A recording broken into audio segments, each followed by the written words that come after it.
عارف امین dramatic reading, آپ ان دو لوگوں کے مہمان ہیں، اور تیسرے ادب کاریاں جہاں سے مس دانیہ نے ابھی پرفارم کیا. ہم لوگوں کا مقصد یہ ہے کہ ہم لٹریچر کو فروغ دیں، ہم ادب کے فروغ کے لیے بنیادی طور پہ ہم کام کر رہے ہیں، اور جس کے لیے ہم نے یہ سوچا کہ اب ظاہر ہے کتاب کھولنا کچھ تھوڑا سا ایسی روایت ہو گئی ہے ہمارے لحاظ سے کہ کچھ لوگ جو ہیں وہ اب دور ہوتے جا رہے ہیں کہ جی کتاب لیں اور کتاب کو کھولیں. تو کیوں نہ لوگوں کو بلوایا جائے، کتاب میں سے کچھ چیزیں نکالی جائیں اور انہیں تھوڑا ڈرامیٹیکلی، تھوڑا میوزک کے ساتھ، کچھ موسیقی کے ساتھ پیش کیا جائے، تاکہ آپ سب لوگ جو ہیں وہ محظوظ ہوں. اور ہو سکتا ہے آپ میں سے کوئی جا کے، جیسے ابھی مستر خیر آبادی کو سنا آپ نے، تو ممکن ہے آپ گھر جا کے انہیں دیکھ لیں، پڑھ لیں. اسی طریقے سے یوسفی صاحب کو آپ نے سنا، یا بچیوں نے ابھی جو ہے قاسمی صاحب کو، یا فرنود میں سے جون صاحب کو انہوں نے پڑھا. تو یہ عارف امین ڈرامیٹک ریڈنگ اور غیور تھیٹر اور ادب کاریاں کا مقصد ہے. بہت بہت شکریہ. میں ایک آدھ چیز آپ کو سنا دیتا ہوں، آپ نے بلا ہی لیا ہے تو. نون میم راشد، اصل میں ہم نے کوشش یہ کی کہ ہر ہم کسی کو چھوڑے نہ، کسی اچھے رائٹر کو ہم ضرور بچوں کو انٹروڈیوس کروائیں، جیسے ہم نے قاسمی صاحب کو یا جان صاحب کو یا مستر صاحب کو کیا. تو ان میں سے میں یہ دیکھ رہا تھا کہ نون میم راشد کسی نے نہیں پڑھا. یہ بچوں ہم لوگوں نے ان کو ریہرسلس کروائی، میں نے اور حمزہ غیور نے. تو میں نے کہا چلیے راشد کو ہم کچھ دیکھ لیں گے. ان کی ایک نظم ہے حسن کوزہ گر، اور میں کوشش کرتا ہوں اس کو ڈرامائی انداز میں پڑھنے کی. ہے تو بہت طویل نظم. اس کمرشل کے بعد جی اچھا خواتین و حضرات، حسن کوزہ گر میں 2-3 کردار ہیں، میں ان کا چھوٹا سا تعارف اور پھر نظم پر آئیں گے. جو اس کی پہلے سن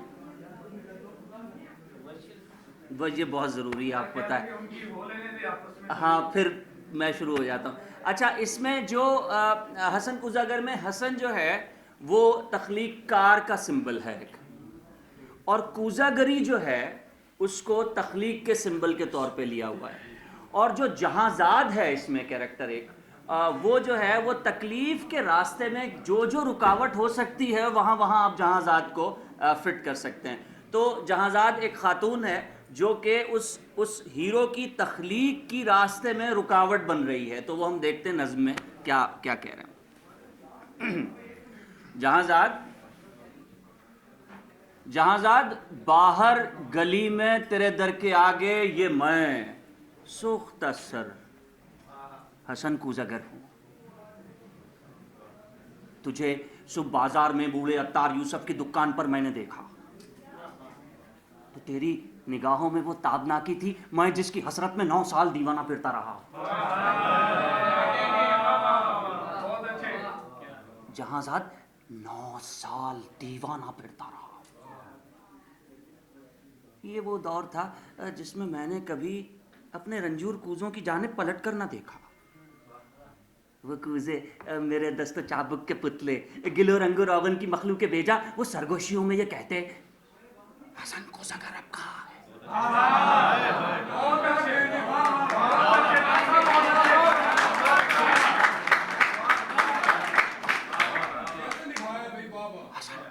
حسن کوزہ گر اب کہاں ہے، وہ ہم سے خود اپنے عمل سے خداوند بن کر خداؤں کی مانند ہے روئے گرداں. جہاں زاد 9 سال کا دور یوں مجھ پہ گزرا کہ جیسے کسی شہر مدفون پر وقت گزرے. تغاروں میں مٹی کبھی جس کی خوشبو سے وارفتہ ہوتا تھا میں، سنگ بستہ پڑی تھی. سراہی مینا و جام و سبو تیری ہیچ مایا معیشت کے اظہار فن کے سہارے شکستہ پڑے تھے. میں خود، میں حسن کوزہ گر، پابگل خاک بر سر چاک زولی دمو سر بزانو، کسی غمزدہ دیوتا کی طرح واہمے کے گلولا سے خوابوں کے سیال کوزے بناتا رہا.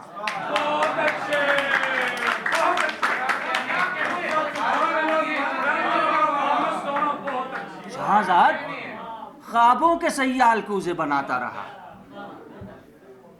9 سال پہلے تو ناداں تھی، لیکن تجھے یہ خبر تھی کہ میں نے، حسن کوزہ گر نے تیری کاف کی سی افقتاب آنکھوں میں دیکھی ہے وہ تابناکی کہ جس سے میرے جسم و جاں ابرو مہتاب کا راہ گزر بن گئے ہیں. آہا وہ بغداد کی خواب گو رات، وہ رود دجلہ کا ساحل، وہ مٹی، وہ کشتی، وہ ملاح کی بند آنکھیں کسی خستہ جا رنج بر کوزہ گر کے لیے ایک ہی رات، وہ کہربا تھی کہ جس سے ابھی تک ہے پیوت اس کا وجود، اس کی جان، اس کا پیکر.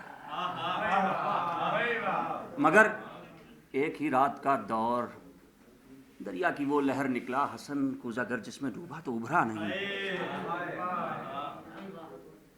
جہانزاد اس دور میں ہر روز وہ سوختہ بخت آ کر مجھے دیکھتی، وہ شانوں سے مجھ کو ہلاتی، حسن کوزہ گر ہوش میں آ. حسن اپنے دیوار و در پر نظر کر، یہ بچوں کے تنور کیوں کر بھریں گے حسن؟ یہ محبت امیروں کی بازی.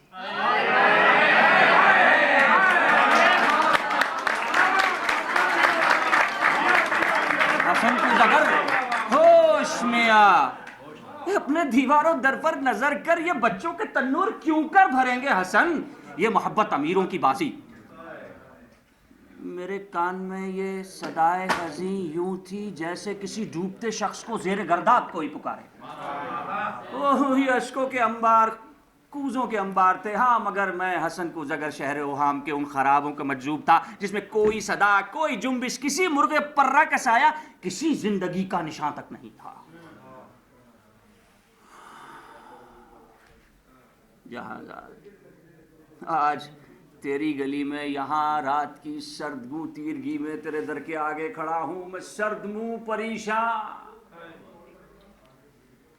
دریچے سے وہ کاف کی سی نگاہیں مجھے آج پھر جھانکتی ہیں. زمانہ جہانزاد وہ چاک ہے جس میں مینا و جام و صبح اور فانوس و گلداں کی مانند بنتے بگڑتے ہیں انسان. زمانہ جہانزاد وہ چاک ہے جس میں مینا و جام و صبح اور فانوس و گلداں کی مانند بنتے بگڑتے ہیں انسان. میں انسان ہوں، لیکن یہ 9 سال جس غم کے قالب میں گزرے، حسن کوزہ گر آج ایک تودائے خاک ہے جس میں نم کا اثر تک نہیں. آج عطار یوسف کی دکان پر تیری آنکھیں مجھے ایک بار پھر کچھ کہہ گئی. ان آنکھوں کی تابندہ شوخی سے اٹھی ہے پھر تودائے خاک میں نم کی ہلکی سی لرزش. یہی شاید اس خاک کو گل بنا دے جہانزاد. تمنا کی وسعت کی کس کو خبر ہے، لیکن تو چاہے تو پھر میں پلٹ جاؤں ان اپنے رنجور کوزوں کی جانب. اگر تو چاہے تو پھر میں پلٹ جاؤں اپنے رنجور کوزوں کی جانب، گلولا کے سوکھے تغاروں کی جانب، معیشت کے اظہار فن کے سہاروں کی جانب، کہ میں اس گلولا سے، اس رنگ و روغن سے پھر وہ شرارے نکالوں کہ جن سے دلوں کے خرابے ہوں روشن.